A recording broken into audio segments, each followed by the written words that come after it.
Can't ने जो बात कही थी वहाँ से शुरू करते हैं। कांट का क्रिटिसिज्म, कांट ने कहा था कि जो रियलिटी है वो रीज़न नहीं, उसको हमारी बुद्धि परम सत्य को नहीं जान सकती, वो तो मैटर ऑफ फेथ है। और फेथ में भी क्या किया उसने, कहा मॉरल आदमी जो है वो इन 3 चीज़ों पर फेथ करेगा तभी मॉरल बन सकता है। वो अगर इन 3 चीज़ों में उसका फेथ नहीं है तो मॉरल बन ही नहीं सकता आदमी। Faith in God, faith in the immortality of soul and faith in the freedom of will. मुझे अपना काम चुनने का पूरा अधिकार है, कर्मण्यवाधिकारस्ते। माँ मेरे ऊपर भगवान भी नहीं ला सकता। कल हमने इसके बारे में भी एक शेर कहा था कि जो भाग्यवादी थे उन्होंने एक शेर कहा कि भाग तूने लिख दिया। अब ये भाग लिखने से क्या हुआ कि मैं मजबूर हो गया कि वही काम करूँगा जो भाग में लिखा हुआ है। तो कल हमने एक शेर उसके लिए कहा था कि भाग्यवादियों ने भगवान को लिखा कि लिखा था भाग में मेरे कि मैं शराब पीऊँ।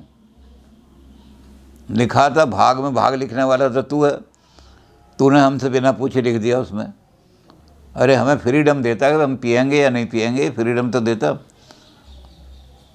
अब फ्रीडम तो हमें दी नहीं, फ्रीडम ऑफ विल।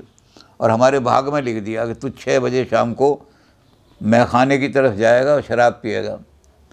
तो लिखा था भाग में मेरे कि मैं शराब पीऊँ। अब तेरे लिखे को निभाया तो क्या गुनाह किया, अब तू पनिशमेंट दे रहा है। तो कांट ने ये तीनों चीज़ें कह दी थी। ये तीनों चीज़ें बहुत ज़रूरी हैं मोरलिटी के लिए। फ्रीडम ऑफ विल, अगर मैंने कोई काम अपनी इच्छा से नहीं चुना तो मुझे कोई दंड नहीं दे सकते उसके लिए। और जब मैं अपनी इच्छा से चुनूँगा तो मैं उसके लिए जिम्मेदारी लूँगा, मेरी जिम्मेदारी है। ये गलत काम हुआ है, मेरी जिम्मेदारी है। लेकिन हुआ क्या कि इन सारी चीज़ों को फेथ पर कर दिया। नॉमिना जान नहीं सकते हम, नॉमिना फेथ पर है निर्भर। अज्ञे है नॉमिना। रियलिटी के जो तीनों चीज़ हैं वो पोस्टुलेट बन करके रह गए। तो हेगल ने पहला ही काम क्या किया, पहला वाक्य जो हेगल ने लिखा वो ये लिखा, real is rational and rational is real. यहाँ से शुरू होती है हेगल की फिलोसफी। रियल इज़ रैशनल, जो सत्य है वो बुद्धि गम्य होना चाहिए। अगर वो सत्य है तो हमारी बुद्धि के द्वारा जाना जाना चाहिए। है क्या वो? गॉड के अंदर तुमने फेथ तो कर दिया, लेकिन गॉड है क्या? तो स्पाइनोजा की तरह उन्होंने कहा कि गॉड के बारे में स्पाइनोजा ने लिखा कि आदमी गॉड अपनी मर्जी से बनाता है। मैन जब ऊपर उठ जाता है हेवन में तो गॉड बन जाता है। तो उन्होंने कहा अगर बुद्धि दी होती जानवरों को तो जो डंकी है वो सोचता कि गॉड मेरी तरफ से कोई गधा ही होगा। हम गॉड को अपनी तरफ से बनाते हैं। Man is not the image of God, God is the image of man. तो हमने अपनी तरफ से भगवान बना लिया। हमारे 2 हाथ हैं और अपनी वीकनेसेस जितनी हैं, ये तो हमने पहले भी जब देखा था कर रहे थे हम, ग्रीक फिलोसफी बात कर रहे थे, तो अंत में एनेक्सोफेन ने यही कहा था कि हम क्या करते हैं कि अपनी सारी वीकनेसेस गॉड पे लाद देते हैं। मुझे 2-3 बार भूख लगती है तो गॉड को भी 3 बार भूख लगती होगी। तो सुबह हमने क्या किया, 10 बजे भगवान को आरती करके नाश्ता कराया। अब उदयन फिर यही तो कहता था कि भगवान को तुम अपनी वीक लगा रहा, दुनिया को जो रोटी खिलाता है, अरबों आदमी हैं और अरबों ही जानवर हैं, इन सबको जो रोटी खिलाता है वो तुम्हारी 1-2 कचौरियाँ जो भगवान के सामने रख दिया आपने भोग लगाने के लिए, या 2 केले और 2 सेब रख दिए, वो भगवान को 2 केले और 2 सेब की ज़रूरत है क्या? लेकिन हमारी वीकनेस है कि हम भूख के बिना नहीं रह सकते, तो हमने अपनी वीक भगवान पर लाद दी। तो हेगल कहता है कि जब तक आदमी को पता ना हो कि भगवान क्या है, हम अपनी सारी वीकनेसेस भगवान पर लाद देंगे भगवान को अज्ञेय कह करके कोई जान नहीं सकता।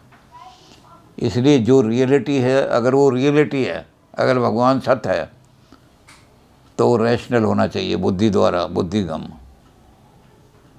और अगर वो बुद्धिगम नहीं है तो इसका मतलब वो है ही नहीं। इसी तरह से जो चीज़ रैशनल है, बुद्धि द्वारा समझी जा सकती है, उसी को रियल मानो। अगर आप समझते हो कि जो नोमिना है वो गॉड, वो बुद्धि द्वारा नहीं समझ सकता, तो छोड़ दो उसको।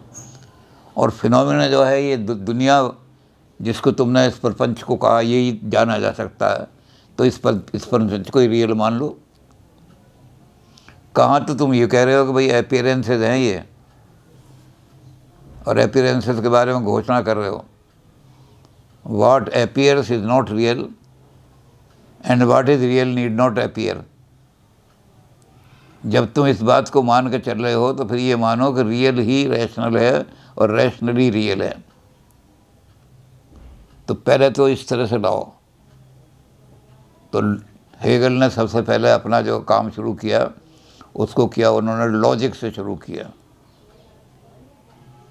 लॉजिक की सीमाएं कहाँ तक जाएंगी, कहाँ तक जान सकते हैं या नहीं। और उसके बाद लॉजिक के बाद उन्होंने क्या किया, उन्होंने फिर फिलॉसफी ऑफ नेचर। जब आप लॉजिक के द्वारा जानने की कोशिश करोगे, तो कांट ने भी नेचर के बारे में तो कहा था कि फिनोमिना, तो ये फिलॉसफी ऑफ नेचर में कि नेचर की रियलिटी को आप कैसे एस्टेब्लिश करोगे। कोई फिनोमिना वो नहीं रहेगा, कोई नोमिना, वो सारा जो कुछ दिखाई दे रहा है उसमें से सत्य निकल आएगा। तो दूसरी इन्होंने दी फिलॉसफी ऑफ नेचर।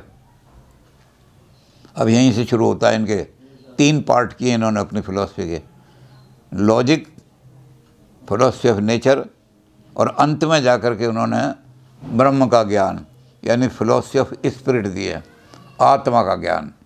ये सबसे ज़्यादा अंत में जाके दिया कि वहाँ पराकाष्ठा पर पहुँच जाते हैं, और शुरू से यहाँ से चलते हैं। तो इसलिए हेगल के 3 हिस्से करके हमें अध्ययन करना पड़ता है। पहले लॉजिक का अध्ययन करो, और लॉजिक के बाद फिर नेचर का अध्ययन करो, और नेचर के बाद उन्होंने फिर, अब इसमें क्या है कि कांट ने तो हमें कर दिया था फिनोमिना और नोमिना के बीच में द्वैत पैदा कर दिया था। हेगल ये लाएंगे कि फिनोमिना और नोमिना एक दूसरे को कंप्लीट करते हैं, ये एक दूसरे के विरोधी नहीं हैं, बल्कि एक दूसरे को कंप्लीट करते हैं। और कैसे कंप्लीट करते हैं कि जब एक थीसिस पैदा होती है, तो उसके अंदर ही एंटीथीसिस उसकी निकलती है, उसमें से गॉड इज़ लिमिटेड और गॉड इज़ अनलिमिटेड। ये दोनों एक दूसरे को थीसिस और एंटीथीसिस के रूप में आ रहे हैं।